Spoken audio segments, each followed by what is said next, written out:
तो दोस्तों पानी का कनेक्शन तो हमने करना सीख लिया था पहले वाली वीडियो में। जिन लोगों ने नई वीडियो देखा है वो ऊपर आई बटन में आप देखेंगे तो आपको नज़र आएगा, वहाँ से आप क्लिक करके उसको देख लीजिए। अब उसके बाद में बात आती है पाइपलाइन को हमारे घर तक लेके आने की और घर में बने हुए अंडर वाटर स्टोरेज टैंक तक कनेक्ट करने की। लेकिन यहाँ हमारे देश में देखा जाता है बहुत सी जगह पर अंडर वाटर स्टोरेज जितने भी टैंक होते हैं उनमें से क्या है, पानी जो है व्यर्थ यानी बेकार जाता है, जिसे हम ओवरफ्लो भी कहते हैं।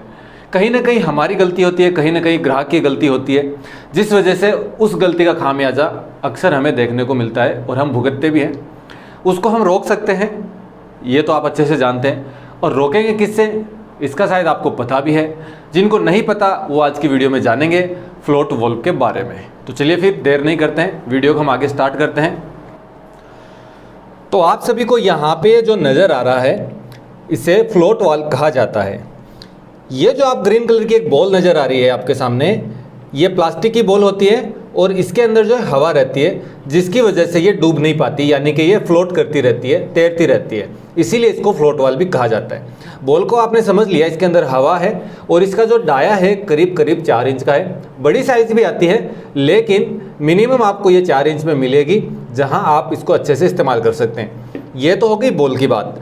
अब हम बात करते हैं इसके मेन पार्ट की। तो मेन पार्ट इसका ये वॉल होता है जो कि ब्रास का बना होता है। प्लास्टिक मटेरियल में भी ये आता है, लेकिन ब्रास का जब आप खरीदेंगे तो इसकी जो ड्यूरेबिलिटी रहेगी काफ़ी लंबे टाइम तक रहेगी और यहाँ पे टूटने का कोई खतरा भी नहीं है। अब हम इसकी बात करते हैं मैकेनिज्म सिस्टम की। तो इसमें कुछ नहीं होता है, सिर्फ एक प्लंजर होता है और यहाँ पे एक रॉड लगी होती है इसके अंदर में, और अंदर की तरफ अगर आपको दिखाई दे रहा है तो ब्लैक कलर का वॉशर है, जो कि इस पोजीशन पे रहने के बाद यहाँ से जाने वाले पानी को स्टॉप करके रखता है। जैसे ये पोजीशन से हटता है तो पानी इस साइड से इन होता है और यहाँ से आउट होकर निकल जाता है अपने टैंक में। और यहाँ पे जो आपको 2 रेड कलर की रबर रिंग नज़र आ रही हैं, जिसे हम वाइसर भी कहते हैं, इनका काम होता है, पहले लगेगी ये, फिर बीच में टंकी की लेयर आती है, फिर ये लगती है, फिर इसके बाद में इस चकनट से इसको टाइट कर दिया जाता है ताकि ये टैंक के अंदर एक जगह पे फिट हो सके। यहाँ पे जो आपको एक डंडी नुमा रोड नज़र आ रही है, दोनों तरफ इसके थ्रेड होते हैं। रोड जो एल्यूमिनियम की बनी होती है ताकि इसमें जंग नहीं लगे और ये प्रॉपर तरीके से अपना काम कर सके। तो इसमें एक तरफ तो इस वॉल के अंदर जोड़ा जाएगा कुछ इस प्रकार से, दूसरी तरफ ये बॉल इसमें जुड़ जाएगी ताकि ये कंप्लीट सेटअप हो जाए और सेट होने के बाद में अपना काम बखूबी करती रहे। यहाँ पे इसको अप और डाउन करने का ही काम किया जाता है पानी के माध्यम से, यानी कि जैसे पानी फुल होगा तो ये ऊपर हो जाएगी। ऊपर होने की वजह से यहाँ पे आपको नज़र आ रहा है रबर जो है इसका जो इन पॉइंट है उसमें अटैच हो जाता है और पानी को निकलने नहीं देता है। लेकिन जैसे ही बॉल नीचे होती है पानी के लेवल के साथ में, तब ये रिंग जो है हट जाती है और पानी यहाँ से आना शुरू हो जाता है। तो ये तो हो गया इसका मैकेनिज्म सिस्टम। अब इसका इस्तेमाल किस प्रकार से किया जाता है और कहाँ किया जाता है वो हम समझते हैं व्हाइट बोर्ड के माध्यम से। तो दोस्तों आज हम व्हाइट बोर्ड पर समझेंगे फ्लोट वाल्व के बारे में। तो यहाँ पे आप देख रहे हैं सबसे पहला इस्तेमाल जो होता है, जो हमारे ज़मीनी भूमिगत टैंक जिसे हम कहते हैं अंडरग्राउंड वाटर स्टोरेज टैंक, उनमें से जो एक्स्ट्रा पानी बहता है जिसे हम ओवरफ्लो भी कहते हैं, तो उसको रोकने के लिए इसका इस्तेमाल किया जाता है। फिर यहाँ पे आप देख रहे हैं जो हमारे ओवरहेड वाटर टैंक होते हैं, यानी कि जो हमारे छतों पे रखे जाते हैं, अगर उसमें हम सीधा ही म्युनिसिपैलिटी लाइन से डायरेक्ट पानी सप्लाई दे रहे हैं विदाउट किसी मोटर पंप के, तो उस दौरान होने वाले ओवरफ्लो को भी हम इसी फ्लोट वाल्व से रोक सकते हैं।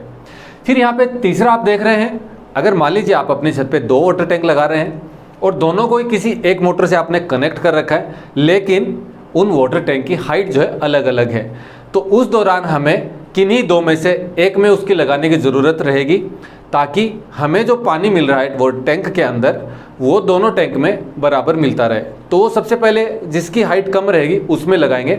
इस टॉपिक पे तो हम आगे वीडियो पे बात करेंगे, लेकिन अभी हम समझ रहे हैं फ्लोट वाल्व के बारे में। तो कुछ 3 तरीके से इसका इस्तेमाल किया जाता है। अब हम इसके टैंक के अंदर कैसे लगाते हैं वो समझेंगे। तो यहाँ पे आपको एक नया वाटर टैंक नज़र आ रहा है जो कि हमने अभी अभी खरीदा है। आपको ये कैसा लगा आप हमें कमेंट करके ज़रूर बताएं, कितने लेयर का है वो भी आप बताएं, ठीक है। इस वाटर टैंक की सहायता से हम इसको समझेंगे कि किस प्रकार इसका कनेक्शन किया जाता है। तो इस मोटर टैंक में हमेशा आपको ही पता है नीचे की तरफ आउटलेट होता है और ऊपर की तरफ इनलेट होता है। तो इनलेट कई बार आपने ये देखा होगा इस तरह से भी दिया जाता है, कई बार यहाँ से भी आपने देखा होगा, लेकिन कहीं से भी देख कोई फ़र्क नहीं पड़ता है फ्लोट वॉल के अंदर। अगर यहाँ पे आपको देना है तो आप यहाँ पे भी लगा सकते हैं। यहाँ पे लगाने के लिए आपको यहाँ पे ब्रास एल्बो लगाने के बाद में इस्तेमाल किया जाएगा, लेकिन मैं पहले आपको ये वाला मेथड समझाता हूँ ताकि ऊपर वाले टॉप में आपको समझ में आ जाए। तो ये जो इनलेट है ऊपर की तरफ है और यहाँ पे हमें जो पाइप लगाना होता है जो हमारे मोटर से कनेक्शन होके आता है वो कुछ इस प्रकार से आता है। इस पाइप की साइज जो है मोटर की साइज के अकॉर्डिंग ली जा सकती है, 1 इंच, आधा इंच, पौना इंच, ठीक है। सबसे पहले हम एंड में जो ब्रास एल्बो लगा रहे हैं उसके नीचे हमें एक यूनियन की भी ज़रूरत होती है, क्योंकि कभी हमें अगर टैंक हटाना पड़ा तो हम इसको कैसे अनइंस्टॉल करेंगे, यानी हटाएंगे कैसे, तो उस वक्त हमारे यूनियन का बहुत बड़ा काम होगा जो कि इस पाइपलाइन को अलग कर देगा। तो यूनियन के बाद में हम इस हाइट पे इसको छेद करेंगे। तो छेद करने के लिए क्या होता है, कई बार आप जीआई की निप्पल को गर्म करते हैं, ऐसा मत कीजिए क्योंकि अभी टेक्नोलॉजी का ज़माना है, अच्छे अच्छे टूल्स मार्केट में आ रहे हैं। अगर आपके पास अच्छे टूल्स होंगे तो आपके कार्य करने की जो सुंदरता है वो काफ़ी निखर कर आएगी। तो ऐसे टूल्स जो हैं उनमें है ये होल्सो फास्टनर, जिसमें अलग अलग साइज़ के इसमें आपको फास्टनर मिल जाएंगे, जिस वजह से आप किसी भी साइज़ का छेद निकाल सकते हैं। तो मैं यहाँ पे आपको रिकमेंड कर रहा हूँ, ये जो है 15 mm का एक छेद निकालने का होल्सो है। तो यहाँ से आप जैसे ही ड्रिल के साथ में इसको कनेक्ट करेंगे और यहाँ पे आप छेद मारेंगे तो ये छेद इसका निकल जाएगा। इसके माध्यम से अगर आपको ये प्रोडक्ट खरीदना होता हो तो आप हमारे डिस्क्रिप्शन में जाएंगे, वहाँ पे आपको लिंक मिलेगा, ओपन करके खरीद लीजिएगा, ठीक है। अब यहाँ पे हमें क्या करना है, जो हमारे पास फ्लोट वॉल था उसमें से हमें 2 रबड़ की रिंग मिली थी रेड कलर की, तो उसमें से एक हमें निकाल लेनी है और अंदर से यानी यहाँ ढक्कन की तरफ से इसको अंदर करेंगे टैंक में और यहाँ लगा करके, यानी कि एक रिंग जो है टैंक के अंदर रहनी चाहिए और दूसरी रिंग जो है टैंक के बाहर इस तरह से हम लगा देंगे। और ये जो इसका चकनट था इसको हम यहाँ पे फुली टाइट कर देंगे। तो टाइट करने के बाद में यहाँ पे हम FT भी लगा सकते हैं, फीमेल अडेप्टर, और अगर आप FT नहीं लगाना चाहते तो इसमें आप ब्रास एल्बो भी लगा सकते हैं। यहाँ पे मैं आपको ब्रास एल्बो के माध्यम से समझा रहा हूँ। तो ये मान लीजिए मैं अगर आपको यहाँ तरीके से समझाऊँ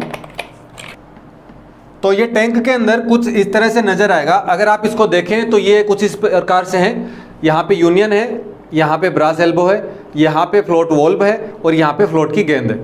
तो हम जैसे मान लो इसको ऐसे लगाते हैं, अब क्या होगा, जैसे जैसे इधर से पानी गिरेगा इसके अंदर से तो आपको ही पता है पानी का जो स्तर है वो बढ़ेगा। तो जैसे मान लो यहाँ तक आया तो ये बॉल इतना ऊंचा हो जाएगा, फिर थोड़ा थोड़ा और बढ़ेगा पानी, तो पानी के ऊपर ये बॉल तैरेगा, ये आपको पता ही है।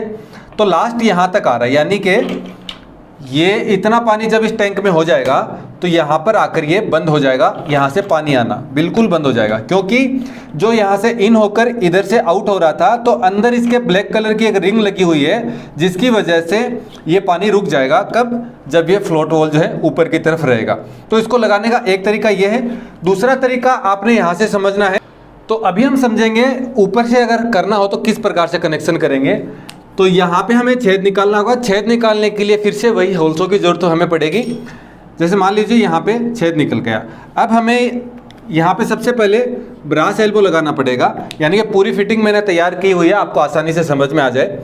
तो यहाँ पे कुछ इस प्रकार से आपको एक पौना इंच का पाइप अंदर देना है, फिर यहाँ पे ब्रास एल्बो लगाना है और ये जो आप देख रहे हैं कुछ इस प्रकार से लगेगा। एक चीज़ का हमेशा ध्यान रखें, अंदर यहाँ पे आपको टेफ्लॉन टेप जरूर लगानी है, क्योंकि कई बार क्या होता है फ्लोट वाल्व बंद होने के बाद में थ्रेड में से पानी आना शुरू हो जाता है और ये ओवरफ्लो करने लग जाता है। तो कुछ इस प्रकार से ये फिटिंग होगी।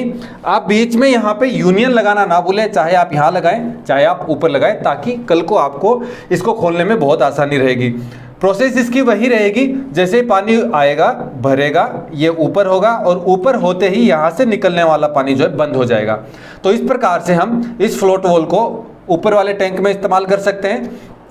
हाँ, तो मेरे प्यारे दोस्तों, कैसा लगा आज का फ्लोट वाल्व का ये वीडियो, आप हमें कमेंट करके ज़रूर बताएं। साथ ही साथ अगर आप प्लम्बर माइंड चैनल पर नए हैं तो चैनल को सब्सक्राइब करके साथ में दिए हुए बेल आइकन को भी प्रेस कर लें। अगर आपको वीडियो पसंद आया तो लाइक करना है, साथ ही साथ इसे शेयर भी करना है।